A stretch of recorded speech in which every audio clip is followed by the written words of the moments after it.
بەڕێزان دووبارە سڵاتان لەبێت بەردەوامین بۆ ئوتوێژ و گفتوگۆ و قسەکردن لەسەر وێزگە جیاوازە سیاسیەکانی ژیانی سیاسی پزیشک و پێشمەرگە دکتۆر فاقلبی. دکتۆر ئێمە گەشتینە ساڵانی 76 و کەوکات لە کۆلیژی پزیشکی زانکۆی مووسڵ خوێندکار و قوتابی بوویت. چۆن و لە ڕێکیەوە پەیوەندیت بە ڕێخستنینەکانی کۆمەڵەوە کرد؟ ئێمە لەو کۆبوونەوەی ئوتێر شەرق ئەوسەد خەڵکمان ناسی، من دکتۆر شێرکۆم ناسی، شێرکۆ عەبدوڵڵا شێرکۆتمەزە پەیوەندی لەگەڵ شەی دکتۆر بەختیارە هەیە، هات لەگەڵ منە قسەی کرد دەربارەی یەکێتیوانە. بەڕاستی چەند ڕۆژێک مناقەشەمان کرد، ئیتر قەناعەتم کرد کە لەگەڵ خوێندکاران یان لەگەڵ ڕێخستنەکانی کۆمەڵە هەر شتێکی ناو بۆ کاتە قسە بکەین، ئیش بکەین. دوایەوە ڕۆژێکیان من لە مختبەری هیستۆلۆژی بووم، پۆلی یەک بووم، ئەو هات بۆ لام وتی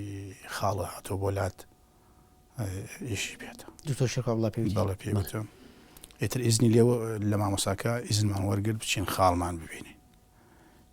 چوونە مەسعەدەکەی کولیەی با بڵێن عەفوو بەشی فارماکۆلۆژی بەشی دەرمانسازی لە مەسعەدەکە سەرکەوتین بۆ سەرەوە. ئەو بەیانێکی پێ بوو، بەیانی دامەزرانی یەکێتی لە گۆرەوەکەی خۆی دەریێنا، دای بە منیش خستمە گۆرەوەکەی خۆمەوە و هاتمەوە بۆ مختبەری هیستۆلۆژی و دەوامم کرد و یاعتیادی تا ئێوارە ڕۆشتمەوە. تەمە نەوتوانی لە ژوورەکەی خۆتابی خوێنیتەوە. چووم لە حەمامەکە دووجار بەیانەکەی بەیانی دامەزرانی یەکێتیم خوێندەوە و ئیتر بەو شێوە یەکەم جار پەیوەندیم لەگەڵ یەکێتیە بۆ شێوە دروست کرد. ئیتر ئێمە زۆر بووین. دوایەوە منیش ئەو بەیانەم دا بە چەند برادەرێکیکە، یەکێ لەوانە دکتۆر تارێق بوو، ئەویش دەورەی خۆم بوو، خەڵکی کەرکووک بوو، ئەویش قبوڵی کرد، ئەویش ئیشی لەگەڵمان ناکرد. برادێکی کەمان هەبوو خەڵکی قەڵازێ بوو، دکتۆر عەباس، ئەوتی من حەزم لە ئیش و کار و ئەوانە نییە، بەڵام قسەی نەکرد. ئەوانەتر ڕێخستنێکی بەقووەت هەبوو لە کولێی تۆبی زانکۆی مووسڵ، هەتاوای لە هاتوو دوای دکتۆر قەلەندەر بە سوحبەت و شتەوە ناوی هەر یەکێک لەوانەی نابوو، یەکێک لە قایدەکان ناوی شەی دکتۆر مەجیدی نابوو، مەلام سەفا نزار هەمەوەندی ناو نابوو، قازی محەممە و دکتۆر مژدەی ناو نابوو، فارس باوە منی ناو نابوو، مانجەلال. یعنی ئەمەندە بە متەحەمیسی ئیشمانە کرد وەکو وا بێ شۆڕشی کورد هەمووی لە زانکۆی مووسڵی کولیە تۆب بێت. بڵێ ئەماژەت بۆ کردووە کە هەندێک لەو کوردانی ئەوێ لەو ڕۆژگارەیە خۆیان کردو بە تورکمان.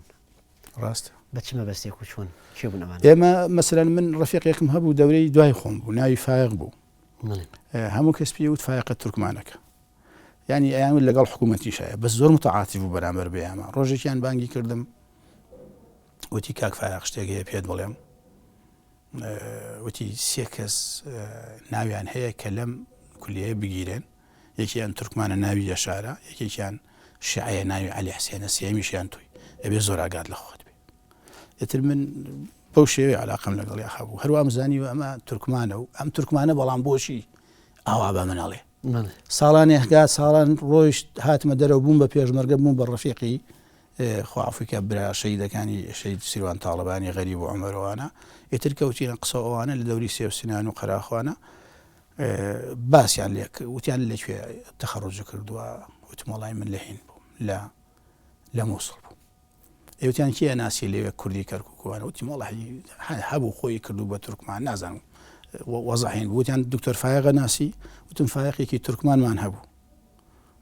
وتیان با بەەوە برازای ئێمە، یعنی برادێکی کەمان هەبوو دکتۆر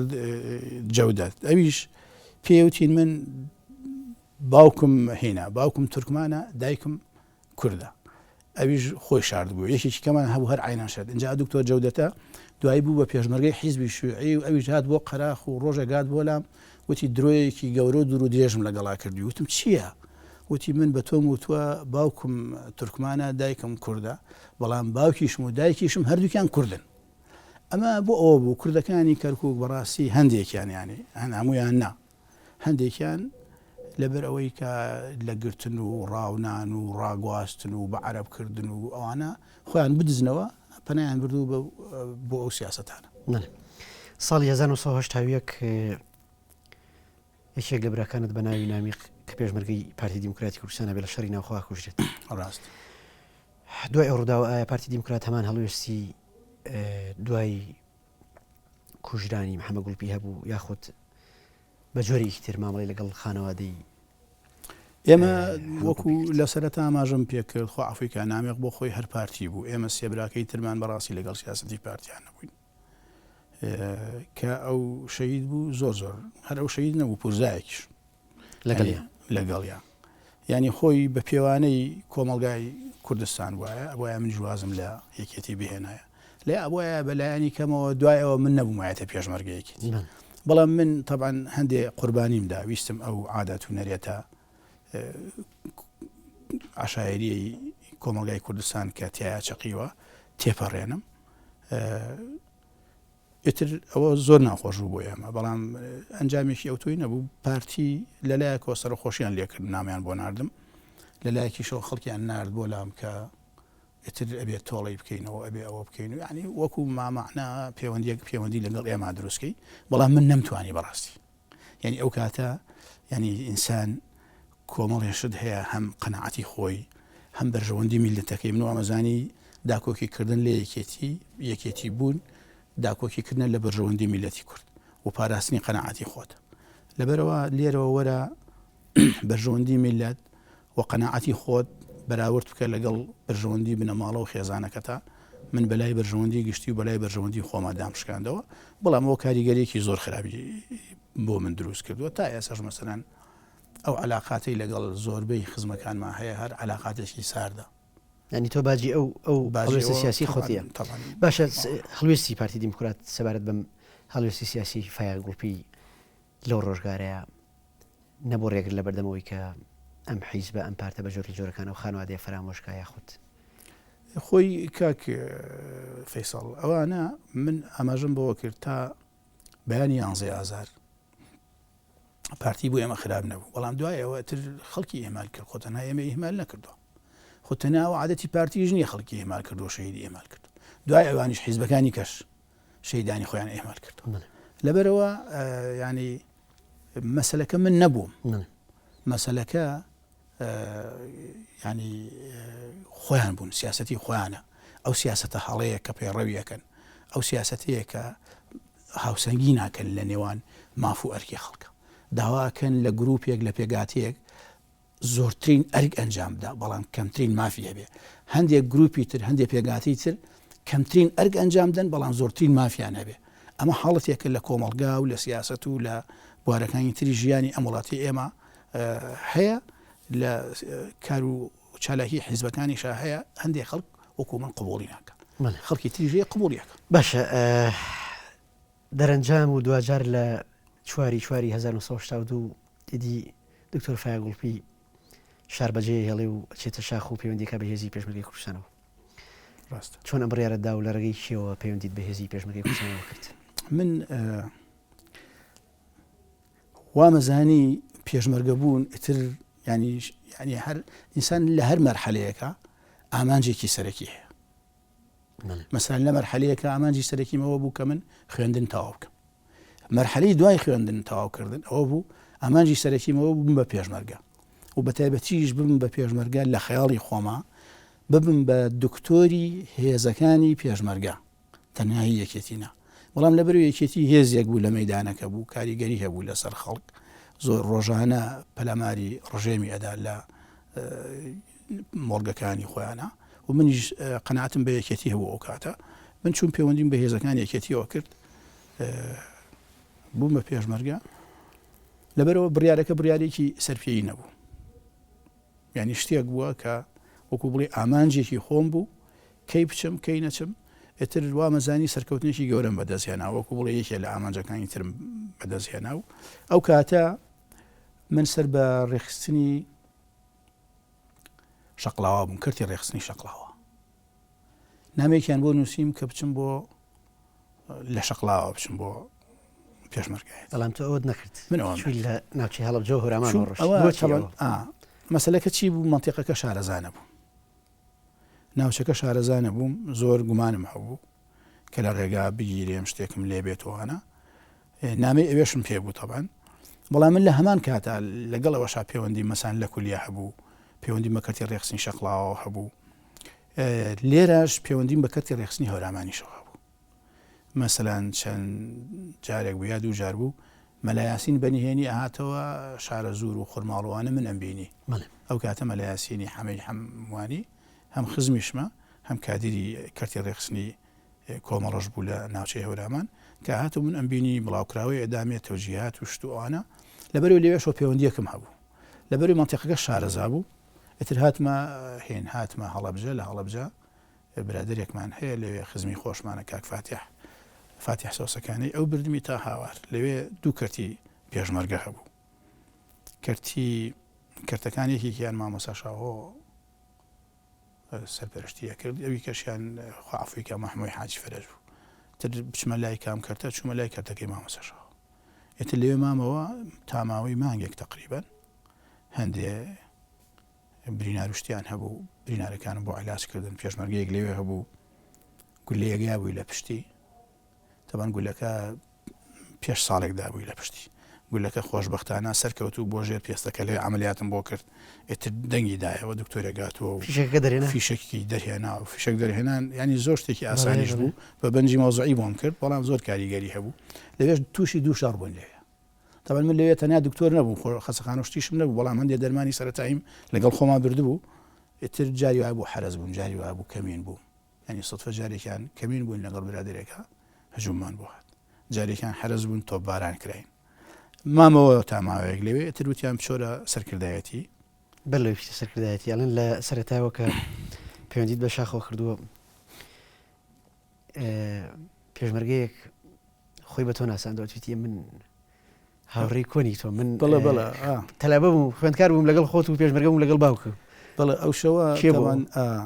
چوومە ینی نازانم ئێمە کێڵی پێڵێن شوێنێکی بچکۆلەیە دە 15 کەسی تیا بوو چرایەکی بچکۆلا عەرزەکە زۆر قۆقز بوو دانیشتن زۆر زەحمەت و منیش لێ شارەوە هاتووم کەوتینە قسەکردن و ئەملا ئەولا برادێرێکە ناوی حەمە کەریمە خەڵکی هەورامانە پێشمەرگە بوو لەگەڵ وتی تۆ من ناناسی وتمنەوەڵە وتی من و تۆ پێکەوە تەلەبە بووین من لەگەڵ باوکیش و پێشمەرگە بووم لەگەڵ تۆشا تەلەبە بوو نەبێشتی لە بابەتانە ئێتر کەوتینە پێکەنین و ئەملا ئەولا ئەوانە دوایی تر هەندێک سەحبەت و شتیکەی کرد من وتی کاتی خۆی من هین بووم مەسئولی اختیالاتی هەورامان بووم معلمێکی عەرەب هەبوو هاتم بیکوژم کابرایەکی کە هەبوو نەهێشت وتی تۆ مەیکوژە منی کوژم وەڵحاڵ تۆزێ شتی دروستە کردو بۆ خۆشی ئەوانە جا ڕۆژێکیان لەگەڵ ئەوە کەمێن بووین وتی باشم من تۆ لەگەڵ ناکەمین بەبە ئەگەر جەیش هات سوپا هات چۆن چیەکەی چۆن ڕاکەی وتم من ڕناکەم دەوتی من ڕاکەم دەوتم منیش شتێک لەگەڵ تۆکەم ئێتە سوتفە حرەز بووین هین هات بۆمان بەستوانیمان تەعاملی لەگەڵا بکەین و تەقەمان کرد و پێشمەرگەکانمان ئاگادار کردەوەوانە باشە دکتۆر دواتر چۆن پەیوەندیت بە سەرکردایەتیەوە کرد چۆن چوویتە سەر ئێمە تر ئەو کاتە تەبعاً لە خەسەخانەی سەرکردایەتی ئەو کاتە تەقریبەن دکتۆری وتیان دکتۆری لێ نییە بچۆ بۆ ئەوێ ئێتر من لە هاوارەوە بەرەو شارە زۆر و بەرەو شار باژێر و بە سنووری کوردستانی ئێران و کوردستانی عێراق نزیکەی 12 ڕۆژ لەگەڵ مەفرەزەیەکی با بڵێن پێشمەرگە چوون بۆوێ سوتفە ئەو کەسی کە منی لەگەڵان ڕۆیشت کاک عەتا بوو عەتا هەورامی عەتا شەفیق عەتا بەرپرسی مەفرەزەکەی مەلا بەختیارە تەبەن من تر کە ڕۆیشتم دوای 12 ڕۆژەکە یەکسەر چوومە مەقەڕی مەلا بەختیار تەبەن دوو نامەشم پێ نامەیەکی کەرتی ڕێخستنی قشەقڵاوە نامەیەکی کەرتی ڕێخستنی هەورامانم پێیە بۆ مەکتەبی ڕێخستنی کۆمەڵە مەلا بەختیاریش بەرپرسی مەکتەبی ڕێخستنە ئێتر من چوومە ئەوێ و شەو لێ مامەوە بۆ ڕۆژی دوای ڕۆشتین بۆ ناوەندی و کۆمەڵە و دوای چەند ڕۆژێک تر من چوومە نەخۆشخانە لەوێ نەخۆشخانەیەکە بوو بە ناوی نەخۆشخانەی قوڵە هەرمێ گوندێک بوو لە بینی شوێنێ و زەڵیا گوندێکی زۆر با بڵێن لاپەڕ و کەس نەیەزانی لەکوێیە ئەمەوێ پرسیارێک لەسەر دید و تێڕوانینی دکتۆر فایق گوڵپی بکەم لەسەر تێڕوانینی دکتۆر فایق لە شار بۆ شۆڕش دواتر ئەو وێنەی کە لە شاخ بەری ئەکەوێ چەند لەگەڵ ئەو وێنەی شارایەکان گیر بوو هەبا بڵم تێڕوانی تۆ ئەو کات ئەو ڕۆژگارە بۆ شۆڕش چۆن بوو دواتر لە ناو شۆڕشا بەرچی کەوتیت من تا کارەساتی هەڵەبجە ڕووی نەدا زۆر گەشتبین بووم لەگەڵ شۆڕشە زۆر متەحەمەسیش بووم هەندێک پرتەوە بۆڵەشتی واکرا خەڵگوازیێنا خەڵکدانیش دەوانە من لەگەڵەوانە نەبوو ینی تا ئەو کاتە هەر لەگەڵ شۆڕشا بووم ینی ئەو وێنایی کە من کردبووم بۆ پێشمەرگایەتی و بۆ پێشمەرگە و بۆ سیاسەتی یەکێتی و کۆمەڵەوانە ناکۆک نەبوو بەڵام لە دوای ئەنفال و کیمیاباران من تڕڕیم وەکو جاران نەما. باشە لەو ڕۆژگارەیە ئەوترێت جۆرێک لە ناخۆشی هەبوو دکتۆر فایگوڵپی لەگەڵ جەماعەتی مەلا بەختیار و ناخۆشیانە چی بوون لەسەر چی بوون ئەگەر ئەو ناکۆکیانە مەسەلەن من سەرەتا کە چوومە سەرکردایەتی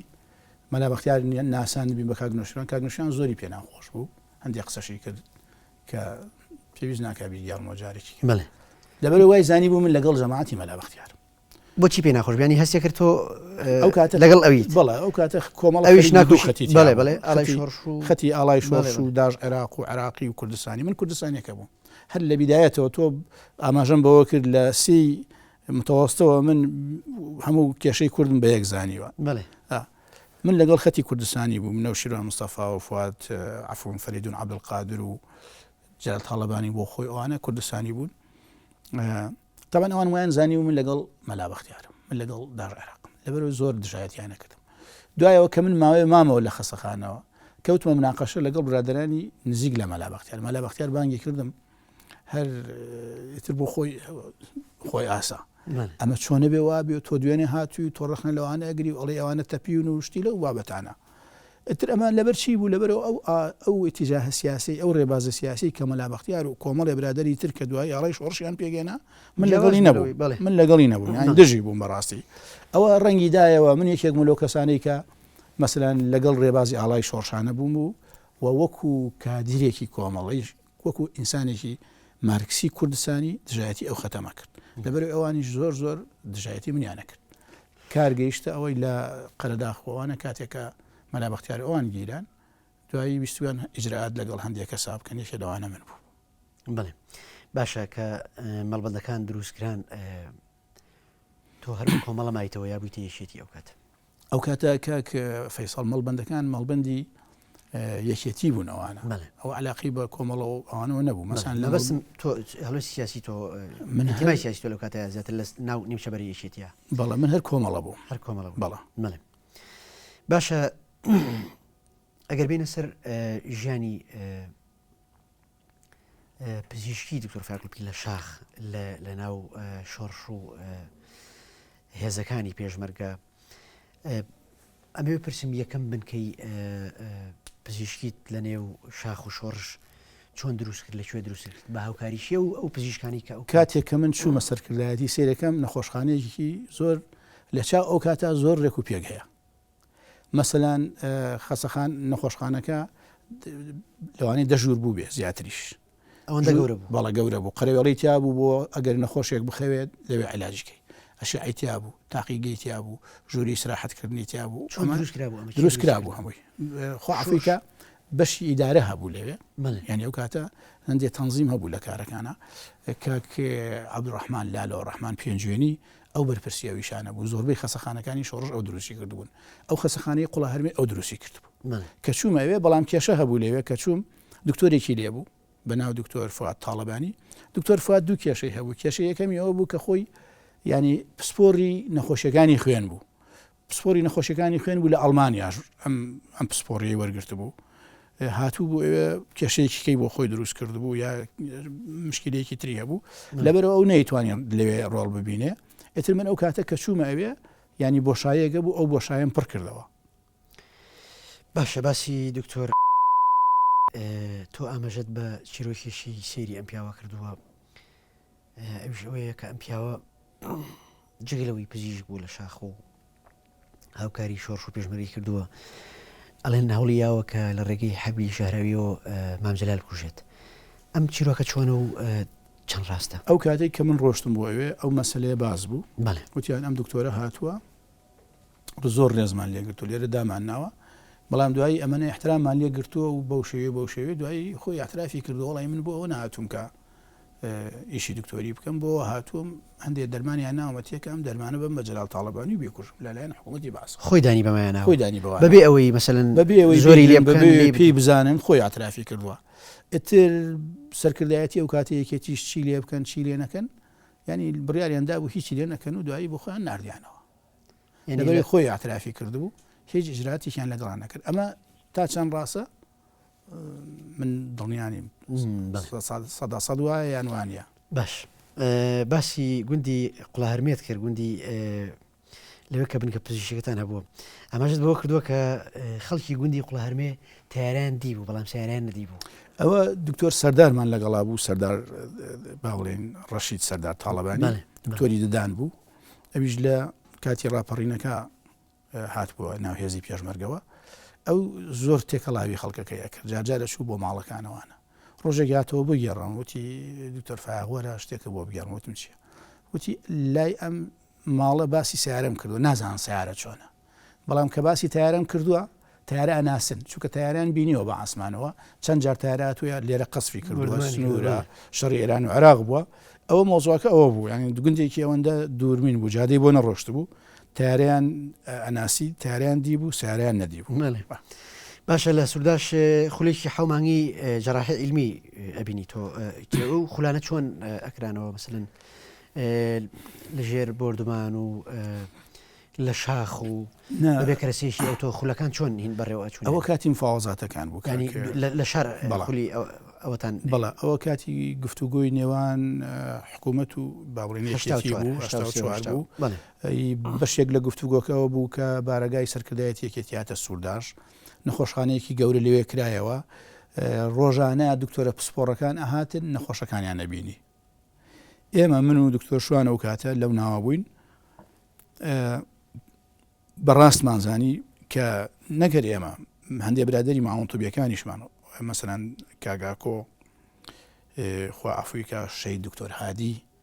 ئەوەی کە خەڵکی کەرکوو بوو چوین ناو بەناو ئەوان حەودمانگی یەکەم ڕۆشتین من و دکتۆر هادیش حەودمانگی دوم ڕۆشتین لە بەشی نەشتەرگەری و لە بەشی فریاکەوتین دەورەمان بینی بوو ئەوەی ئەگەر شەڕ ببێتەوە لە ئایندا بتوانین باشتر علاجی برینار و نەخۆشەکان بکەین فعلا زۆری سیفادەمان کرد و لە دواییشە ئێمە لە ناوچەی قەراغ مەسا من مەجموعی عملیاتم کرد ڕیخۆڵە کوێرەم کرد فەتح بەتنم کرد دووجار قاج بڕینەوەم کرد ئیسفادەم لە دۆرەیە کرد ینی حەود مانگ بۆ ڕۆشتوم کە لە ڕووی پزیشکی نەشتەرگەری پزیشکیەوە خۆم پێش بکەم و ئەنجامێکی باشی شێ بوو و ئەوانیش لە سەرگەڵ و نەخۆشخانەیەکیان کردەوە کۆمەڵێ نەشتەرگەری باشیان کرد ئامانجی ئەو دەورەی ئەوە بوو و نەتیجەیەکی باشی شێ بوو زۆر باشە لە دیدارێکی ڕۆژنامەوانیە ئاماژەت بەوە کردووە کە لەم فاوزاتی 84 باسی فاوزات کرد فاوزاتی نێوان یەکێتی نیشتیمانی و حکوومەتی عێراقی ئاماژەت بەوە کردووە لەو کاتەیە یەکێتی ئەندامەکانی هەنەدا کە ژن بهێنن بۆچی پێم وابێ دکتۆر فایغڵپیش هەر لەو وا بوو هانیەدان ژن بێن بەڵام نازانم مەبەستیان چی بوو بەڵام شتێکی خراپیش بووە بەڕێی خۆم یانی نازانم من فعلا هەروە بوو یانوت یەکێک لە هینەکانمانەوەی ئەم گفتوگۆیە بۆ کۆمەڵی خەڵکمان هەیە کە خێزانیان نییە خێزان پێکەوە بنیان ئەمە تر قەناعەت یەکێتی خۆی بوو لەبەرەوەی ئەمە منیش بۆ خۆم یەکێک بوون لەوانە کە محاولەی ئەوم کرد من لە سەردەمی مردناڵی خۆمە لە بیرمە هەندێک لە گەنجانی خانەوادەکەی ئێمە کە پیانەوتن بۆ ژن نهێنن ئەن و تا کوردستان ئازاد نەبێ ژن نهێنین لە شاروا با بوو بەڵام تۆ لە شاغڵی هەنێ ناوین ژن بێنین لە شاروا با بوو کە گەنجەکان یانوت تا کوردستان ئازاد نەبێ ژن نهێنین بەڵام لە شاخ تۆ ئاماژەت بۆ کردو لە چاوپێکەوتنێکە کە لە فاوزا تا ئەیکێتی داوای لە ئەندامەکانی کردو کە ژن بێنین بەڵێ ڕاستەوە خۆ من مەسەلەن هەر بۆ نمونە جارێکیان هاتمەوە شار بۆی دەرمان بکڕم بیبەمەوە بۆین لەم فاوزەتەکە من یەک جار هاتمەوە پێشەوەی بێن بۆ دەورەکە ئەویژەوە بوو لە گوندی لای مەرگە ئاوەژێ لەوێ نەخۆشخانەیەکمە بوو دەرمانم نەمابوو چوومە لای مام جلال و کاک نوشیروان ئەوانە وتم دەرمانم نەماوە چی بکەم وتیان ئەوە پارەوە دێنێ و بڕۆ بۆ شار دەرمان بکڕە وەرەوە سوتفە لەو کاتە کاک سەلاح لێ بوو سەلاح چاوشین لەگەڵ ئەوە ناڕۆشتم ئێوارەکەی چوم دەرمانم کڕی وتم ئەڕۆمەوە وتم وتیان نابێ بڕۆیتەوە والحاڵ وتیان ئەم شەو داوەتین و ئەوانە لە من وایە ئەم پێشمەرگانەی ئێمە کە دیار نین هاتون خەریکی ئیشی ڕێخستن و شتی واکەن تەمان من لەوێ مابوومەوە لە ئاوەژێ مەسووری تیپێک بوو مەسووری دووسێ تیپ بووم هی ڕێخستن کۆبوونەوەم پێکردن بەردەوام ئیشی دکتۆری مەکرد لە من وایە کادیرەکانی ئێمەش کە دیارنین هاتوونەتەوە بۆ شار هەر خەریکی ڕێخستن و کۆڕ و کۆبوونەوە و خەڵک پەروەردەکردنن کەچی ئەو شەوە کە بردمیانە ئەو جێگەیە سەیرەکەم خۆڵێکی زۆر گەورەیە سیشیر کەسی تایە هەمووی پێشمەرگە کاگە بوشەهاب تەبان زۆر برادرم بوو ئێستا ژەر خۆشمەوێ ئەو لەسەر هەمویانەوەی